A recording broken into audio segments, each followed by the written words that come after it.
My name's Angel Ann Smith and I'm a psychic medium. I was born with a gift, even though at times it didn't feel like a gift, but probably started around about the age of 3 when my wee sister went to the spirit world. And I was aware that she used to come and visit me at night time. And I tried to tell my mum that at the time, but she was in a different place. She just lost a child, and at 3 you didn't understand these things. So that continued throughout my life. I had visits from grannies, granddads, aunties, uncles, all the way through my childhood. Spirit used to materialise and appear and talk to me as if they were people. And I actually thought they were people. I didn't actually realise that they were spirits or ghosts until around about the age of 8. And I got another, what I now know as a materialisation, which spirit materialises like a person, around about the age of 12, and it was my great granny. And I thought, oh, what are you doing here? Because as far as I was aware, she was still living. And that morning I went downstairs and my daddy says, oh, your granny died. And I went, oh, I know. He went, how do you know? I went, oh, it doesn't matter. And I just shut it off again. And then round about the age of 6, there was some difficulties in the family at that time, and I was thinking of leaving or running away, whatever I wanted to do. And I get a lady who came to visit me who was my great granny on my mum's side. And she says to me, don't worry hen, everyone's going to be okay, you'll be fine. But throughout my life I had visitations like that, people appearing at times of stress or good news coming in, spirit would appear and let me know they were there. And it was wonderful to get this, particularly when you're at low points in your life, knowing there was something else. And I had a few visitations also from beings that were not family, which I didn't know what they were at first. I had a few experiences when I married my second husband. We were going through a difficult period and I was very much aware. One day he was working away and I was just a feeling of sadness. I knew it wasn't right, and I was just sitting writing poetry. I've always been quite inspirational, and I was writing poetry and I was suddenly aware of a change in the energy of the room. It's almost like electric. You can feel every hair standing up in your body, and I was aware of a sweet, sweet, sweet smell. I just can't describe it. It was so sweet and so pure. And this being of light is all I can say. It was like light, hundreds of colours of light, like a rainbow, you know, technicolor rainbow. And I was aware of a communication, thought process, thought mind to mind. And this angel says to me, you'll be fine. You're going on a different path. You're on a journey. You're meant to be working with the spirit. And it wasn't until many, many years later and several visitations like that that I realised these are actually high beings, what we now call angels or beings of light. And it was during a period of ill health. I went in to have an operation and the pain was so bad one night, and I said, you know guys, if you're really there, you need to help me here because I really just want to go to the spirit world. This pain is so bad. Or you need to give me healing. I can't take this. And I woke up the next morning and the room was alive. The energy was tangible. You could touch it, you could feel it. I could hear what I would call celestial music. I could smell that smell again that I had before. I just remembered it. It was such a sweet, sweet smell. And it was just amazing. A feeling of lightness, and the room was full of hundreds of colours. It was wonderful. Something magical's happened here. And then I just realised I had no pain. Absolutely no pain. And I thought, wow, a miracle. So that was the start of the journey, the real journey if you like, because my life has always been part of the spiritual journey, although I pushed it away. So back in 2002 really the real journey began, and I began to invite them back into my life, first through healing and through working with angels, and then the mediumship slowly took over, although I didn't realise again that I was actually being mediumistic. And again I had a profound experience. I was aware of the spirit world and I was almost aware of everything in the universe. It seems so unreal or so surreal, you just can't explain it. But I was also aware I was in the arms of an angel. This angel must have been about 20 foot tall. He came in the form of a man. He looked a bit like a Greek god, you know, the big muscles rippling out, but no sexual organs, completely naked, huge, huge wings. And he just looked at me and was conversing with me through thoughts and feelings. and he left me with a profound gift of being able to see people's souls. I could look at someone and see their inner light shining, no matter where they came from, race, creed, religion, size, it didn't matter. I could see the pureness of every being.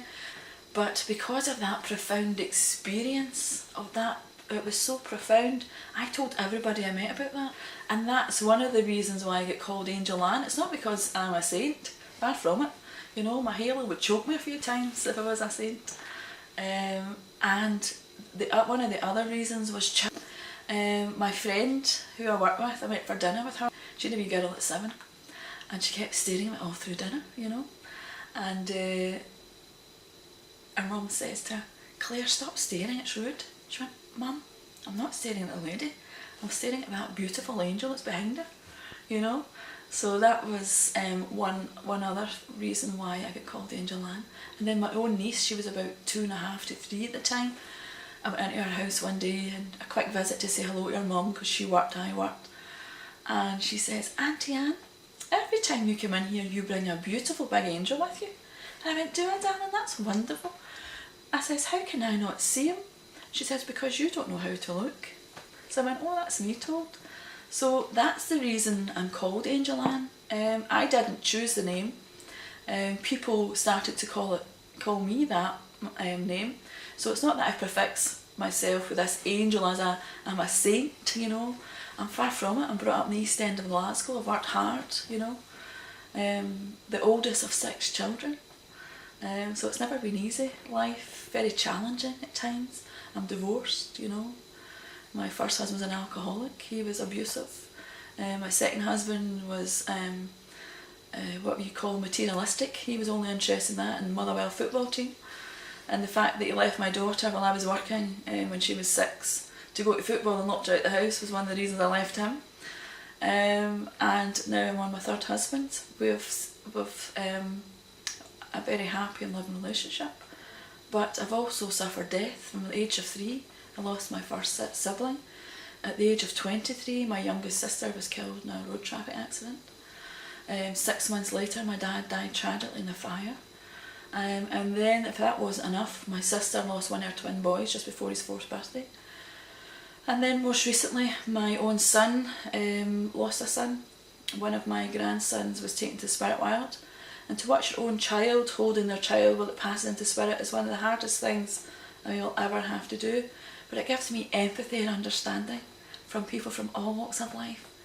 So I don't judge anyone or anything, because you can never judge anyone unless you walk a mile in their shoes. This is what we're here to do. We're here to grow, to learn, to evolve, to learn to love ourselves first and foremost, but to embrace life and enjoy life. And as a medium, as someone who has been born to do this job that I pushed away for 40 years just about, I know that my life was a training ground for me to do this work, because people can come to me and I can understand their pain. Because as soon as you open up to give someone a message, as soon as you open up to connect to another soul, you feel their pain. You're aware of their pain. You're also aware of their... But should you know you've felt that pain and say you're not alone, I know where you've been, I can understand that and you will get better. So really it is, I feel it should be a calling, this job. And I do feel with my heart and my soul that it's got to be done with compassion and empathy. But you know, life is hard and we can all feel pretty miserable and get depressed. So I like to bring in the humour. I like to contact the funny side. I like to bring in the personality of their mammy, their granny, their dad, you know, their brother, their sister, their child. You know, the wee fun things you remember, because that makes them laugh and it uplifts their spirit. Because if your spirit's uplifted, you feel good about yourself. So being a medium has its responsibilities, you know. And you can't just come in and say to somebody, "Oh, this is going to happen to you, I see this," or "Your daddy's telling me this is going to happen." You've got to take the responsibility and pass on the message in a loving way. And that's my job as a medium, just to be the go-between, because their vibration is not high enough to hear their loved ones. Sometimes their loved ones will come in, they'll do a materialisation, but then the people will get a fright and think, "Oh my God, I don't want that." But for me, the best proof It's great to get proof from a medium, absolutely, no doubt, it's great to get the proof, but for me I encourage people to do it themselves. I say relax, chill out, invite your loved ones in, because as soon as you start to relax and chill, you're raising your vibration, and if you can feel spirit touch your spirit, nothing can beat it, you know. But if they can't do that, then they can come and see a medium, but don't use it as a crutch, because they've got to learn to heal that grief for themselves. The spirit will come in through the dream state as well at times for them to let them know they've arrived. And me just giving them the wee bits of evidence to say, they're telling me you smelt the perfume, you smelt the cigarette smoke in the car when you don't smoke. All these little things are evidence to give them the proof that you can't die for the life of you. It's a scientific fact, you cannot destroy energy, it only changes. Experiments where scientists have actually weighed the physical body, and at the point of death it becomes 7 pounds lighter. It's not a great way to lose weight, right? But as soon as you get the spirit comes back in, then you're at the 7 pounds there. So the spirit, the soul is a substance, It's like taking the gas out of a canister. That canister suddenly becomes lighter. And it's the exact same with your body. When the spirit, that intelligence leaves and goes on, then the body becomes lighter. So that is a fact. It's not the blood, as some people would like you to believe. You are spirit in a physical body. Spirit first. And this vehicle, this body you came in, some of them are a wee bit like Ferraris, as I say. Some are all bangers, trucks. And you are not your body, you're not your bank account, you're not your job. You are a spirit in a physical body.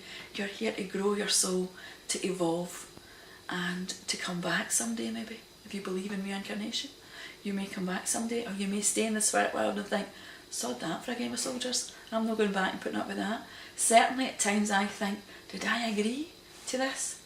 3 marriages, 2 divorces, all these deaths, all these young people, did I agree to that? All this soul growth?